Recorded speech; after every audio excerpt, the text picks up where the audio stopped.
Hey everyone, welcome to a new month. I thought I would try doing a monthly spread that I've been using for the first part of this year. I was inspired by the guidebook for the Light Seers Tarot about forcing a light and a shadow reading, taking a first card as the light energy and the second card as the shadow energy. And then I've been drawing upon some of my oracle decks to give me guidance on what spirits, what helpers may allow me to best utilize the energy for the month. So here I am overhand shuffling the Light Seers Tarot by Chris Ann. This is the mass market edition from Hay House. Like my friend Kim over at Abundant Life Tarot, I like to use jumpers here. So we have for our shadow energy this month, the month of April 2020, is the Hierophant. And then let's see, Spirit, what is the shadow energy that the viewers of this video may be facing in the month of April? Please show me with a single jumper card. Well, this one jumped first, so we'll go with that. It's the Five of Wands, the shadow side of that one.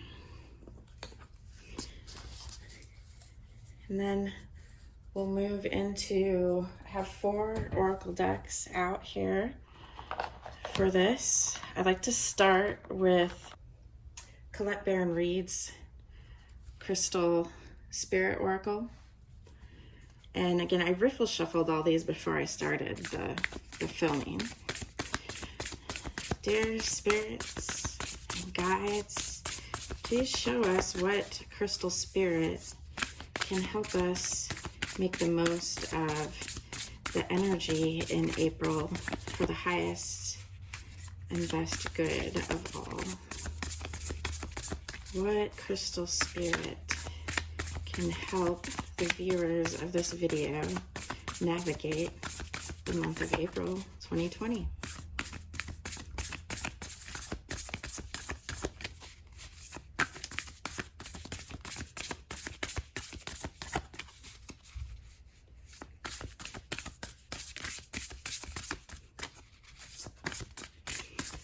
Spirit, please show me with a jumper.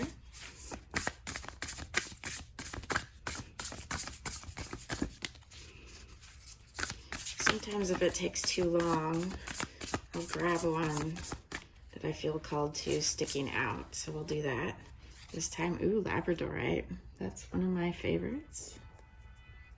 I don't have any out here on my reading surface. I have Numite, Rose Quartz, Amazonite, Rhodonite, and Pink Calcite out today. The next, we have the Illustrated Herbiary Oracle. This is from the book version, not the new boxed version. These I punched out. I filed with a nail buffer on the edges to make it a little smoother, and then I edged the deck. So, guides and spirits, what herb, what plant spirit can help us best utilize the light energies of the Hierophant and the shadow energies of the Five of Wands as those who watch this video traverse through the month of April 2020? There we go. Thank you, Spirit. And we have Starflower, Finding Grace. Ooh, that's been a theme in my life lately. I don't know about yours, but definitely something I've been working on providing to myself. Next, we have Colette Baron Reed's Animal Spirit Oracle. Dear guides and spirits, what animal spirit can help guide us through the energies of April 2020 for the highest and best good of all?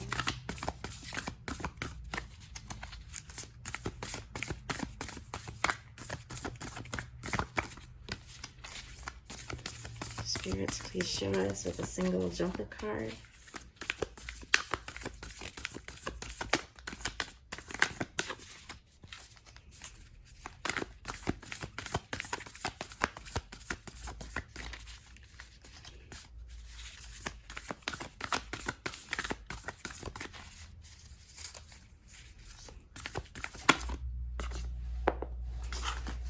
Ooh, another favorite of mine. Dear Spirit. Dear Spirit's actually one of my main animal spirits in my shamanic practice. Very nice, caring, nurturing sort of spirit. And then lastly, we have Kyle Gray's Angels and Ancestors deck. So, spirit guides, master teachers,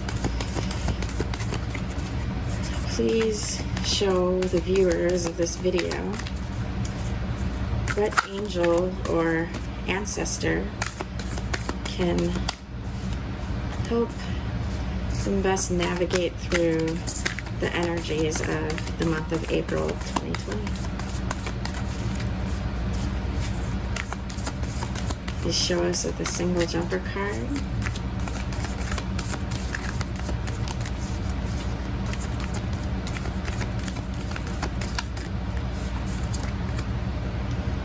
And we have Heart Guardian.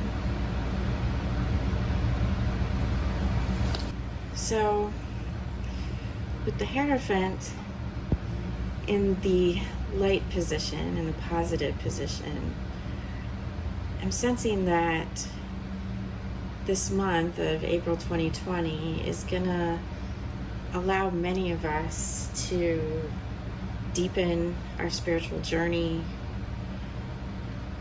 tap into our inner wisdom more, given current events and the fact that at least most of the states here in the US have some sort of stay-at-home ordinance in place.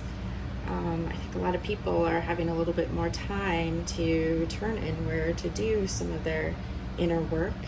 So that makes a lot of sense to me.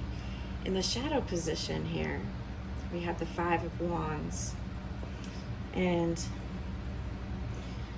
I just want to show it to you in the upright position a little closer here. And in this deck, the Five of Wands is a lot about giving each other a hand up, helping each other get to where they're going. So in reverse, in the shadow side, I'm getting a sense of facing a bit of selfish energy this month, a bit of people perhaps falling prey to the scarcity mindset and maybe hoarding rather than assisting. The affirmation from the guidebook says, I am my own guru, and the guidance I need is rooted in my faith, my belief, and my unique essence. It's good to remember, especially if you're one to seek confirmation from others before making a decision. It's really good to start cultivating a deeper connection with your inner wisdom. I think there's no better time for it than now. Self-care is going to be very important in the weeks and perhaps months to come. And one of the good ways to manage stress is to meditate and practice mindfulness. I think focusing in April on really trusting your own guidance is a good goal for the month. affirmation for the Five of Wands, which could be used to counter the shadow energies of in-group fighting or arguments, people being over-competitive or not following the rules of society. The affirmation to work through those and turn those energies around is, I support others and they support me, and we rise together in accelerated harmony.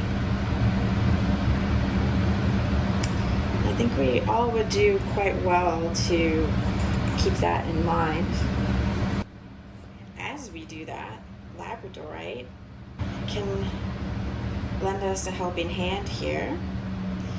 And how I tend to work with these helping spirits in this second row is, I like to take a journey to those spirits as I move throughout the month, connect with them, ask for lessons and guidance for the day, for the week. Just cultivate a relationship with the spirit. Sit down to tea with the spirit of Labradorite and see what sort of life lessons it has for you. I think of Labradorite as a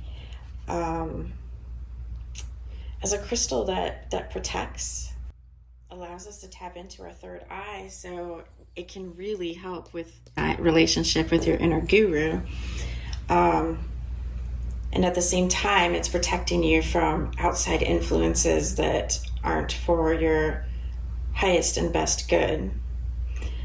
It's also a very good stone to use when you do shamanic journeys or astral travel. You might want to be a little cautious when you choose to work with it, because it can bring to light some of the darker aspects. So if you're already in a dark place, to journey to the spirit of Labradorite may not be the best choice, because that could take you even deeper. But because it can bring the darkness to the light, it can also help shine a light on any infighting you may be experiencing amongst any of your circles, any unnecessary competition. It may be able to show you what your role is in feeding that situation, or how you could turn the situation around and be a leader in how to work together for the highest good of all. Then we have Starflower, which is a beautiful flower. And the key words on that are finding grace. I think this next month, and probably months to come, it is going to be really important to be able to practice grace, to extend grace to others and to ourselves, because we're all navigating uncharted waters right now, and none of us have experienced life as it is right now, and everyone is likely to be touched by the coronavirus in some form or another, whether they lose someone close, they get it themselves, maybe your job has been impacted. I know I'm a gig worker, essentially. I'm a yoga therapist and a yoga teacher, and the studio has had to close down. We've moved to Zoom, but we're definitely feeling it here in my household.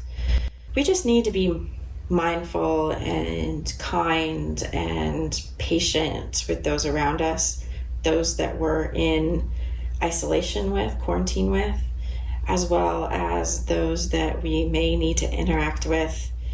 You just don't know what everybody is facing, and it's better that if you are met with actions that you just don't understand and don't like, that you just stop, take a nice deep inhale and an exhale, and remind yourself that everybody is struggling right now. Everybody's facing challenges, and that they're likely taking out their stress on you, and it's not anything personal.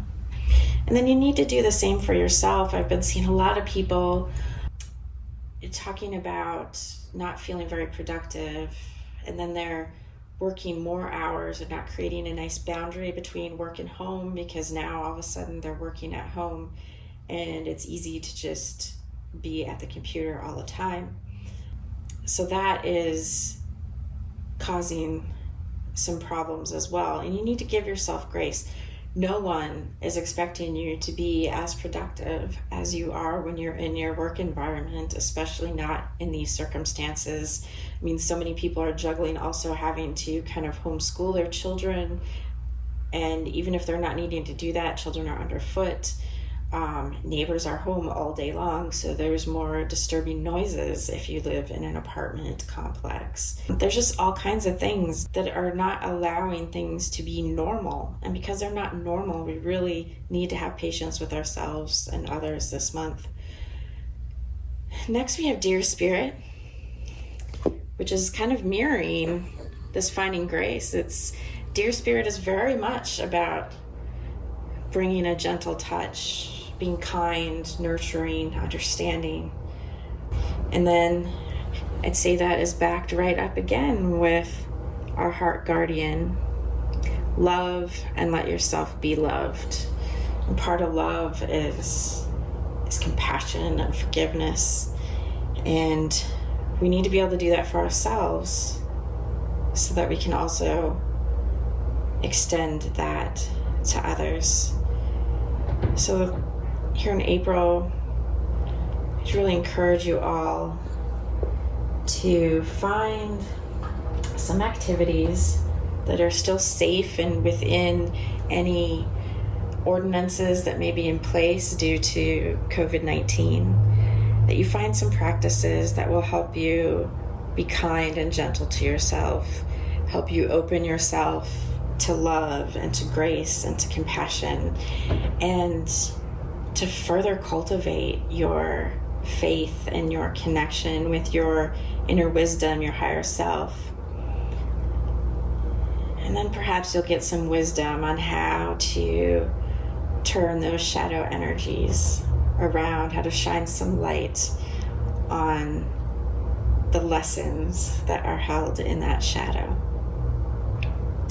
Thank you guys. It's truly been a pleasure to perform this reading for you. Please take what resonates for you and leave the rest behind. This is just a general reading. If you're interested in a reading similar to this for yourself, or a reading based upon the koshas, your mind, your body, your spirit, and your energy, your spirituality, or a reading of your chakras, just let me know. I'm available for those. I'm also available for individual yoga and meditation practices and coaching from the perspective of the Yoga Sutras. Thank you so much for watching. If you enjoyed this, please hit the thumbs up, share with friends, and subscribe. And then hit that bell so you get a notification whenever I have a new video. Thank you once again. Namaste. Be well, guys. Thank you.